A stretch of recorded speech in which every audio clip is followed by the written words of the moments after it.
দেখলেন গায়ে হলুদের পর্ব। তো গায়ে হলুদের সকালে তো গোসল করিয়ে বরণ করেছিল, আর বিকেলবেলায় একটু ওই টুকটাক ক্ষীর খাওয়ানো এই আর কি।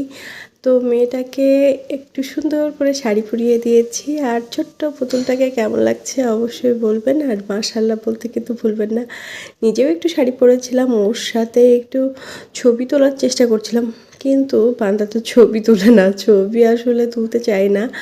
আর এই তো টুকটাক ভিডিও করলাম আমার মেয়েটার সাথে। এইগুলোই আসলে স্মৃতি হয়ে থাকবে কোনো এক সময়, হয়তো বা আমি থাকবো না, তখন এই ভিডিওগুলোও দেখবে এই আর কি।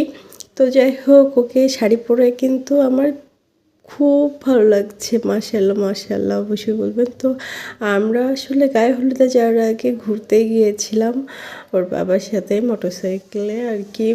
নদীর পাড়ে গিয়েছিলাম, আরও অনেক জায়গায় গিয়েছি, টুকটাক ঘুরেছি ভালোই। তো এই যে সাথে কিন্তু তার একটা একটা পুতুল থাকেই, আর পুতুলকে নিয়ে এসে বের হয়, যে কোনো একটা করে পুতুল তার হাতে থাকবে দেখবেন।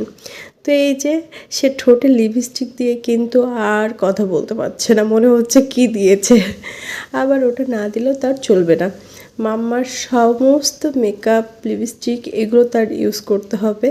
তো যাই হোক, এদিকে এসে বকুল ফুল খুঁজছিল আর কি। এই বকুল ফুলটা কিন্তু আমার ভীষণ পছন্দ, বকুল ফুলের সেন্ট আর কি। আর এদিকে এই যে একটু একটু করে সবাই ক্ষীর খাওয়াচ্ছে, মিষ্টি খাওয়াচ্ছে, এইগুলোই চলছে আর কি।